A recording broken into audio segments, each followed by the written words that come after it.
Simula po mga kababayan nung in-announce po 'no, na ang patong sa ulo ni Kibuloy at nung mga kasamahan niya, mga bossing.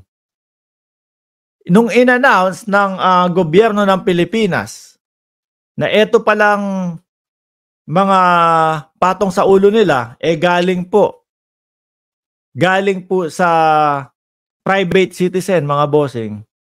Siguro nakaisip o nakaramdam ang mga manonood natin dito 'no, na puwede pala yung gano'n, na mag-aambag ang isang, pribadong mamamayan para sa ikahuhuli ng isang pugante.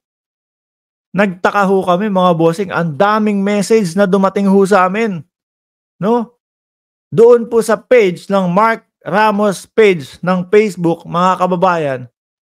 Todo ho yung mga mensahe na dumating sa'min.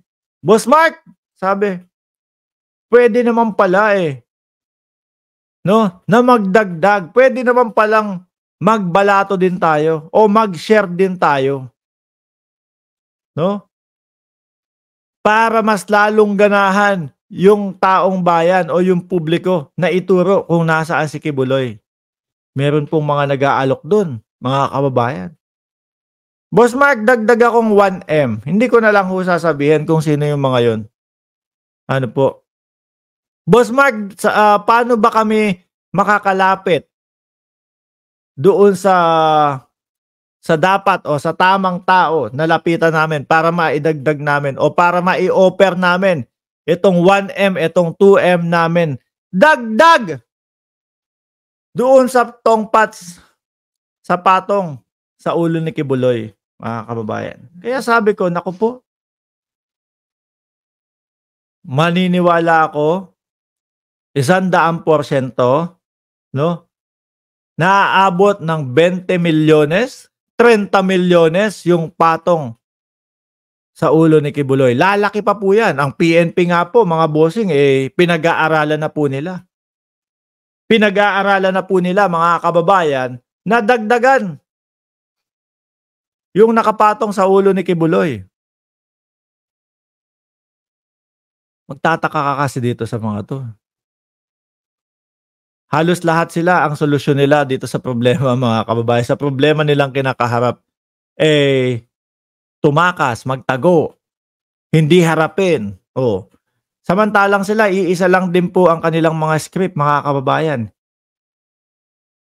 I-ano mo 'yan, ipasa mo sa korte 'yan, ikaso mo sa korte 'yan. Dun kami sasagot. Yun ang tamang lugar para sa amin. Ano po? Pero pagdating naman po sa korte, mga kababayan, at nakakaso na, ang ginagawa nilang solusyon ay wala na ho.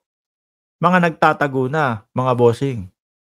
Mga nagtatago na po at hindi na lumilitaw, mga kababayan. Hanggang dumating sa punto na magkakaroon ng patong sa ulo, madadagdagan ang patong sa ulo kasi merong mga pribadong mamamayan na gustong tulungan ng ating gobyerno para sa ikabibilis po ng pagdakip dito kay Kibuloy, mga kababayan. Lumabas na lang kayo. Sayang ang buhay kung itutuloy nyo o paninindigan nyo yung sinabi nyo doon sa voice recording ninyo na matanda na naman ako, hindi na kayo papahuli ng buhay. Sayang ang buhay. Di ba? Kung kayo ay naniniwala na kayo ang tama, ipapaliwanag nyo yan. Kagaya na lang po nung nangyari kay Senator De Lima. O tingnan nyo, yung sinasabi nyong hindi patas ang batas, tingnan nyo si Senator De Lima, dating Senador De Lima. Matagal na pong merong hindi pagkakaintindihan ang mga dilawan politically, ano?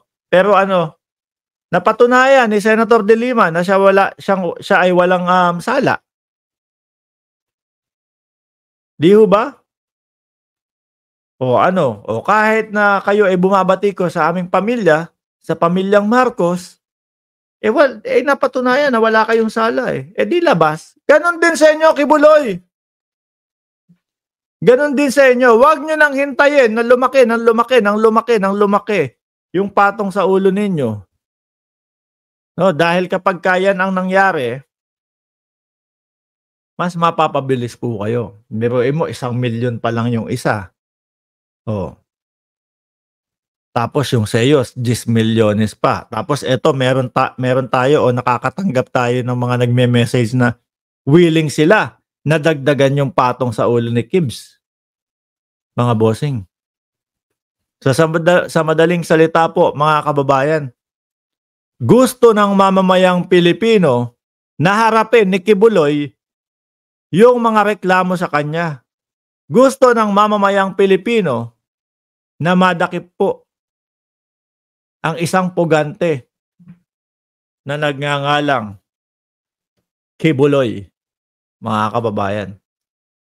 Ibig sabihin lang po, nakikipag-cooperate ang sambayanang Pilipino sa ating gobyerno, mga kababayan, para sa ikadarakip po ni Pastor Kibuloy. Sir Rodmar, maraming salamat po sa inyong super sticker. Mga kababayan, kagaya po nung sinabi ko sa inyo sa umpisa pa lang na limitado ang ating oras, ako muna po ay magpapasalamat sa inyo dito sa panonood ng ating live, mga bossing. Alas 9 ng umaga dyan sa Pilipinas, naka-live po ulit tayo, mga kababayan. Bibigyan po namin kayo ng update patungkol po dito sa mga paghuli-huli dito kay Kibuloy, mga bossing.